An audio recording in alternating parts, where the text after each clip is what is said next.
Hello friends, my name is Professor R. J. Kodulkar working in DKT Yashwantrao Chavan polytechnic. तर आपल्या सब्जेक्टचं जे नाव आहे ते आहे WBP. ठीक आहे, त्याच्यामध्ये आपण आता दुसरा युनिट जे काय आहे ते स्टार्ट केलेलं आहे. त्याचं नाव आहे ॲरे, फंक्शन आणि ग्राफिक्स. ठीक आहे, तर त्याच्यामध्ये आपण मागच्या लेक्चरला जे पॉईंट कव्हर केलेले आहेत ते आहेत ट्रॅव्हर्सिंग ॲरे म्हणजे काय, आणि आता आपण ह्या लेक्चरला जे पॉईंट कव्हर करणार आहे ते आपण बघूया. ह्या लेक्चरला आपण जो पॉईंट कव्हर करणार आहे तो आहे फंक्शन म्हणजे काय, फंक्शनचे टाइप्स कोणकोणते आहेत. ठीक आहे, फंक्शनचे टाइप्स आहेत user defined function, variable function आणि ॲनॉनिमस फंक्शन. तर आता आपण पहिला फंक्शन म्हणजे काय बघूया, त्याच्यानंतर त्याचे टाइप्स बघूया.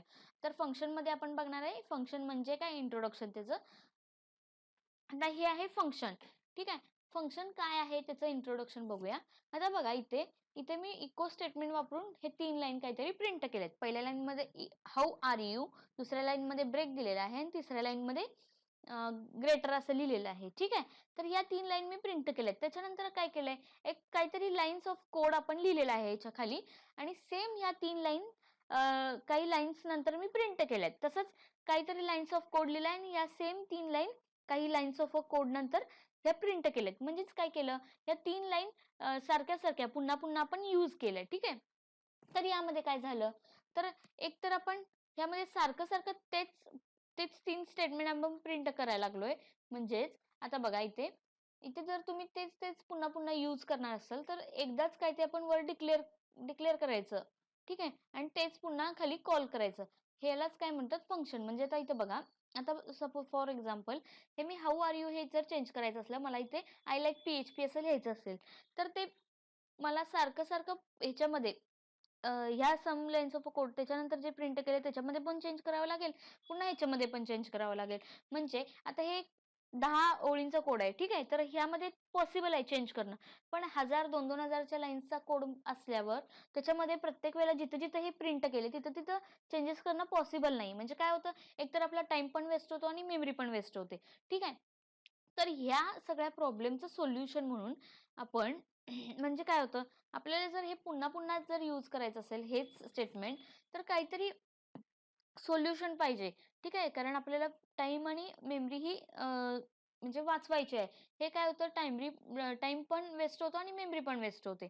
तर ह्याचं सोल्युशन म्हणून आपण काय केलेलं आहे, PHP मध्ये फंक्शन घेतलेलं आहे.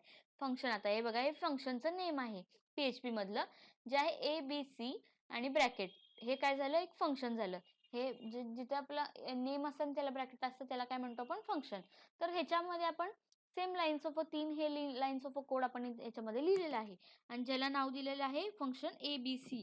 ठीक आहे, तर हे जे फंक्शन आहे हे आपण वरती डिक्लेअर करून घेतलेलं आहे. सॉरी, आपण हे वरती एकदाच डिक्लेअर करून घेतलं आणि ते ABC नावाचं फंक्शन हे प्रत्येक वेळेला जिथं मला हे लाईन्स ऑफ कोड आपल्याला लिहायचं आहे तिथं फक्त हे फंक्शनचं नाव घातलं, हे ऑटोमॅटिकली त्याच्या आतला जो काही कोड्स आहे तो ऑटोमॅटिकली इथं येतो. ठीक आहे, त्याच्यानंतर आणि लाईन्स ऑफ कोड्स काहीतरी लिहिला आणि त्याच्यानंतर पुन्हा मला हे फंक्शन इथं लिहायचं आहे, कॉल करायचं आहे. पुन्हा मी इथं ABC नावाचं फंक्शन लिहिलं, त्याच्यानंतर काहीतरी लाईन्स ऑफ कोड लिहिला, त्याच्यानंतर आणखीन एकदा मला हे स्टेटमेंट, हे 3 स्टेटमेंट याच्यातले प्रिंट करायचे आहेत. त्याच्यामध्ये मी काहीतरी लाईन्स ऑफ कोड लिहिला आणि हे फंक्शन कॉल केलं. म्हणजेच काय झालं, हे मी पुन्हा पुन्हा कॉल केलं. मला हे प्रत्येक वेळेला हे 3 स्टेटमेंट लिहित बसायची गरज नाही. फक्त हे फंक्शन तयार केलं, त्या फंक्शनमध्ये हे स्टेटमेंट टाकले एकदा आणि ते फक्त कॉल करत गेले. जिथे मला हे 3 लाईन्स ऑफ कोड एक्झिक्यूट करायचं आहे, पाहिजे आहे, तिथे मी हे लिहित गेले फंक्शन. ठीक आहे, तर आता बघा इथं काय झालं, एकतर टाइम वाचला, त्याच्यानंतर मेमरी सुद्धा वाचली.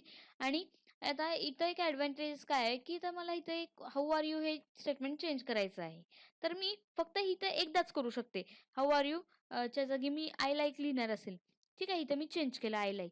तर हे मला प्रत्येक वेळेला चेंज करत बसायची गरज नाही, कारण हे ऑटोमॅटिकली हे फंक्शन कॉल होतं आणि त्याचे चेंजेस सुद्धा चेंज होतात. म्हणजे प्रत्येक वेळेला मला ह्या फंक्शनमध्ये चेंज करायची गरज नाही, ह्या फंक्शनमध्ये करायची नाही गरज नाही. त्यामुळे हे एकदाच वरती आपण डिक्लेअर केलं, तिथंच आपण चेंज केलं, तर ऑटोमॅटिकली सगळ्यामध्ये चेंज होतं. म्हणजे याचा ॲडव्हान्टेजेस काय आहे, की हे मला टाइम कन्झ्युमिंग सुद्धा आहे आणि मेमरी सुद्धा वेस्ट होत नाही. ठीक आहे, तर त्यासाठी आपण PHP मध्ये फंक्शन वापरतो. ह्याला काय म्हणतात, फंक्शन. जे आहे हे डिक्लेअर करायचं एकदाच आणि कॉल करायचं. जितक्या वेळेला आपल्याला कोडिंगमध्ये ते फंक्शन पाहिजे आहे तितक्या वेळेला. ठीक आहे, ह्यालाच म्हणतात PHPमध्ये फंक्शन. तर आता फंक्शनचे की नाही 3 टाइप्स आहेत ते आपण बघूया. फंक्शनचे 3 टाइप्स आहेत PHPमध्ये. त्यातलं पहिलं आहे युजर डिफाईन फंक्शन, दुसरं आहे व्हेरिएबल फंक्शन, तिसरं आहे एनोनमस फंक्शन. तर आता आपण हे वन बाय वन बघूया की फंक्शनचे टाइप्स काय आहेत. पहिलं टाइप्स आहे युजर डिफाईन फंक्शन म्हणजे काय हे आता आपण बघूया. तर आता आपण इथे बघत आहोत युजर डिफाईन फंक्शन जे पहिला टाइप आहे तो म्हणजे काय. Beside the build a PHP function, it is a possible to create a your own function. म्हणजेच युजर डिफाईन म्हणजे काय, युजरनं स्वतःहून जे केलेलं डिफाईन केलेलं फंक्शन आहे त्याला आपण काय म्हणतो, युजर डिफाईन फंक्शन. म्हणजे तुम्ही सुद्धा तयार करू शकता कोणतंही फंक्शन घ्यायचं, क्रिएट करायचं आणि ते कॉल करायचं. ठीक आहे, त्यालाच आपण काय म्हणतो, स्वतः क्रिएट केलेलं फंक्शन, त्यालाच आपण म्हणतो युजर डिफाईन फंक्शन. त्याच्यानंतर the function is block of statement can be used in a program. म्हणजेच त्या फंक्शनमध्ये तुम्ही ब्लॉक ऑफ स्टेटमेंट कोड लिहू शकता, त्याला आपण काय म्हणतो प्रोग्राम. ठीक आहे, कोड लिहू शकता त्या फंक्शनमध्ये. त्याच्यानंतर function will execute automatically, cannot be execute automatically when the page is load. म्हणजे ज्या वेळेला पेज लोड होईल त्यावेळेलाच ते ऑटोमॅटिकली एक्झिक्यूट होईल. ठीक आहे, तुम्ही ज्या वेळेला पेज लोड कराल त्यावेळेलाच ते ऑटोमॅटिकली एक्झिक्यूट होईल. विदाउट पेज लोड केल्याशिवाय ते ऑटोमॅटिकली एक्झिक्यूट होणार नाही.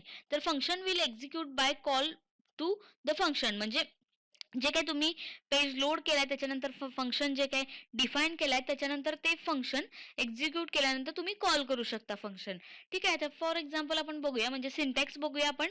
युजर डिफाईन फंक्शनचा सिंटॅक्स बघूया म्हणजे तुम्हाला कळेल. User define function can declare and start the word function. ठीक आहे, आता हा सिंटॅक्स आहे बघा काय आहे. तर पहिला काय, फंक्शन हा कीवर्ड आहे. ठीक आहे, हा कीवर्ड आहे. त्याच्यानंतर फंक्शनचं नेम येतं, जे फंक्शन नेम. ठीक आहे, तर हे जे काही नेम आहे ते कॅपिटल असलं पाहिजे. ठीक आहे, म्हणजे फंक्शनच्या नंतर जे काही हे येतं, लेटर येतं ते कॅपिटल असलं पाहिजे. नाहीतर एकतर ह्याच्यामध्ये स्पेस नसली पाहिजे किंवा ह्याच्यामध्ये अंडरस्कोर डिजिट हे चालू शकतं, फक्त ह्याच्यामध्ये स्पेस नसली पाहिजे जे काही नेम आहे त्याच्यामध्ये.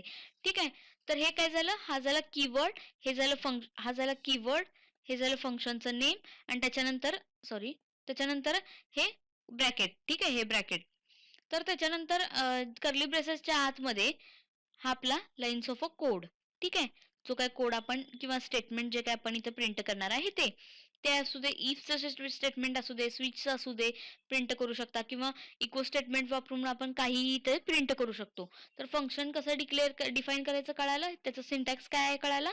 पहिला फंक्शनचा कीवर्ड, त्याच्यानंतर फंक्शनचं नेम, ज्याच्यामध्ये तुम्हाला ज्याच्यामध्ये स्पेस नसली पाहिजे. एकतर अंडरस्कोर असलं, दोन दोन नेममध्ये अंडरस्कोर असलं तरी सुद्धा चालेल, किंवा त्याचं सेकंड लेटर हे कॅपिटल असलं पाहिजे, आणि डिफाईन करताना ब्रॅकेट ओपन आणि क्लोज असला पाहिजे. हा ब्रॅकेट ओपन आणि क्लोज इथं डिफाईन करायचा. ठीक आहे, त्याच्यानंतर त्याच्या आतमध्ये कर्ली ब्रेसेसमध्ये लाईन्स ऑफ अ कोड.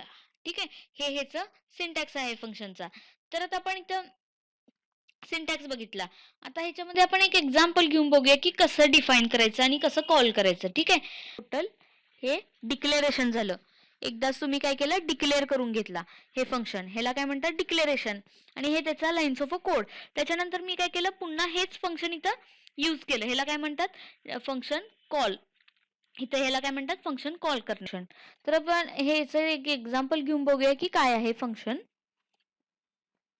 इथे आपण एक PHPचा कोड घेतला, त्याच्यामध्ये फंक्शन टाकलेला आहे. फंक्शन हा कीवर्ड यूज केलाय. त्याच्यानंतर फंक्शन नेम आहे राईट अ मेसेज. ठीक आहे, त्याच्यानंतर ब्रॅकेट बंद केलेले, म्हणजे आपण काय केलंय फंक्शनचं सिम्पली इथं डिक्लेरेशन केलेलं आहे. त्याच्यानंतर आपण ब्रॅकेटमध्ये लाईन्स ऑफ अ कोड लिहिलेला आहे, तो आहे लाईन्स ऑफ अ कोड लिहिलेला आहे, म्हणजे प्रिंट केलेला आहे इको स्टेटमेंट वापरून.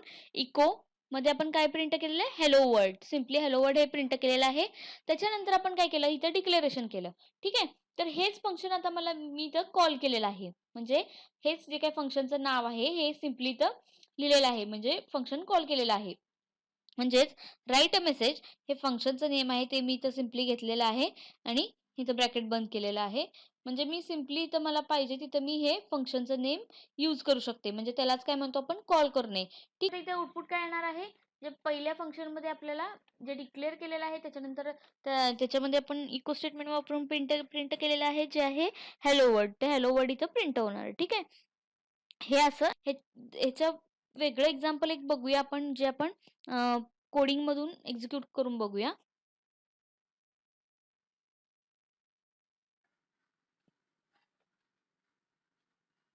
तर आता आपण इथं बघूया, फंक्शन नावाचं एक पेज तयार केलेलं आहे जे php.न सेव्ह केलं आणि त्याच्यानंतर इकडं आपण ते रन करून बघितलेलं आहे local host function dot PHP. ठीक आहे. त्याच्यानंतर आता आपण फंक्शन डॉट पीएचपी मध्ये आपण कोड लिहिणार आहे. तो म्हणजे आता पहिला फंक्शन हा कीवर्ड घेतलेला आहे, त्याच्यानंतर फंक्शनचं नेम घेतोय आहे ते म्हणजे हॅलो. हॅलो एक फंक्शन आपण तयार करून घेतलेलं आहे हॅलो नावाचं, त्याच्यामध्ये ब्रॅकेट क्लोज केलं आणि त्याच्यामध्ये सिम्पली आता आपण प्रिंट करणार आहे जे आहे हॅलो एव्हरीबडी. ठीक आहे. हे सिम्पली इको स्टेटमेंट वापरून आपण प्रिंट केलेलं आहे. तर ते आता आपण इथे एक्झिक्यूट करून बघूया. काही सुद्धा प्रिंट झालं नाही. का? तर आपण सिम्पली हे डिक्लेरेशन केलेलं आहे. ते हॅलो हे फंक्शन कॉल करायला पाहिजे. कॉल केल्यानंतर काय होतं आता बघा. आपण आता इथे खाली कॉल करून घेऊया. हॅलो हे फंक्शन आपण इथं कॉल केलं. आता एक्झिक्यूट करून बघूया की काय प्रिंट होतं. Hello everybody. हॅलो एव्हरीबडी हे प्रिंट झालं. का? तर आपण इथं फक्त पहिला डिक्लेरेशन केलं, तर त्याच्यानंतर ते कॉल केल्यानंतरच आपण ते हे केलं. आता हे 4 वेळेला कॉल करून बघूया की काय प्रिंट होतं. एक्झिक्यूट करून बघूया. 4 वेळेला hello hello everybody hello everybody असं प्रिंट झालं. म्हणजेच काय झालं, हे 4 वेळेला कॉल केल्यामुळे 4 वेळेला प्रिंट झालं. आता आपण तिथं ब्रेक घालून बघूया की काय होतं. लाईन मध्ये आपलं हॅलो एव्हरीबडी हे प्रिंट झालं. ठीक आहे. तर आता ह्याच्यामध्ये आपण एक सिम्पली जे हॅलो जे कॉल केले 4 वेळेला त्याच्यामध्ये आपण एक इको स्टेटमेंट वापरून बघूया की कसं प्रिंट होतं. आपण जे काही फंक्शन्स कॉल केले त्याच्यामध्ये आपण इको स्टेटमेंट मध्ये काहीतरी मेसेज प्रिंट करूया. मग आउटपुट काय येते बघूया. आता इथे मेसेज आहे hi this is an example. आता हे एक्झिक्यूट करून बघूया की आपलं आउटपुट काय येतंय. तर सिम्पली दोनदा हॅलो हॅलो एव्हरीबडी आलं, त्याच्यानंतर तो मेसेज प्रिंट झाला आणि त्याच्यानंतर खाली हॅलो एव्हरीबडी असं आलं. म्हणजे दोनदा कॉल झालं, त्याच्यानंतर स्टेटमेंट प्रिंट झालं इको स्टेटमेंट, त्याच्यानंतर आणखीन एकदा दोनदा कॉल झालं. ठीक आहे. तर आता ह्याच्यामध्ये आपण हे फंक्शन मध्ये आणखीन एक फंक्शन क्रिएट करूया. म्हणजे आता हे पहिलं फंक्शन आहे, त्याच्यामध्ये मध्ये आपण आणखीन एक फंक्शन तयार करूया. त्यासाठी हे आहे असं सॉरी फंक्शन हे नंतर क्रिएट करूया. आता आपण काय करूया, चेंजेस करूया ज्याच्यामध्ये ऑल सगळ्यामध्ये चेंजेस होतात का. म्हणजे इको स्टेटमेंट पहिल्या फंक्शन मध्ये आपण चेंज काय केलं, इको स्टेटमेंट मध्ये हॅलोज एस लावलं, तर ते एक्झिक्यूट करून बघितलं सगळ्यामध्ये ते फंक्शन जिथे जिथे कॉल केले तिथे तिथे आपण जे काही सगळे चेंजेस झाले. म्हणजे हे आपण एकदाच डिक्लेअर करायचं, पण जास्त वेळा आपण कॉल केलं तर काय होतं, जास्त वेळा ते एक्झिक्यूट होतं. तर आता आपण इथे काय करतो आहोत, एक दुसरं फंक्शन घेतोय त्याचं नाव आहे याहू आणि त्याच्यामध्ये सेम इको स्टेटमेंट वापरून आपण प्रिंट करणार आहे. इको स्टेटमेंट मध्ये आपण हॅलो याहू बाबा आपण असं प्रिंट करूया. आता एक्झिक्यूट करून बघूया की काय होतंय. काहीच प्रिंट झालं नाही, कारण आपण हे याहू हे कॉल केलेलं नाहीये.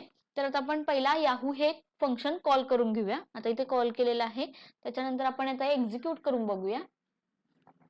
आता याहू बाबा म्हणजे पहिला जे कॉल केलं आहे एव्हरीबडी हॅलो एव्हरीबडी ते दोनदा कॉल झालं, त्याच्यानंतर याहू बाबाचं स्टेटमेंट प्रिंट झालं, ते कॉल झालं, त्याच्यानंतर इको स्टेटमेंट झालं आणि राहिलेले दोन प्रिंट झाले. ठीक आहे. हे अशा पद्धतीचं जे काय आउटपुट आले तुम्ही ते पाहिलंच असेल. आता आपण हे जे काय आज बघितलं ते आहे फंक्शन म्हणजे काय पहिलं, त्याच्यानंतर फंक्शनचे हे टाईप बघितले, त्याच्यामधला पहिला टाईप बघितला जो आहे युजर डिफाईन्ड फंक्शन. ते म्हणजे काय बघितलं, त्याचा सिंटॅक्स बघितला आणि एक्झाम्पल बघितला आणि एक प्रोग्राम एक्झिक्यूट करून बघितला. हे आपण या लेक्चरला बघितलं. नेक्स्ट लेक्चरला आपण राहिलेले दोन जे फंक्शनचे टाईप्स आहेत व्हेरिएबल फंक्शन आणि ॲनॉनमस फंक्शन हे नेक्स्ट लेक्चरला बघणार आहे.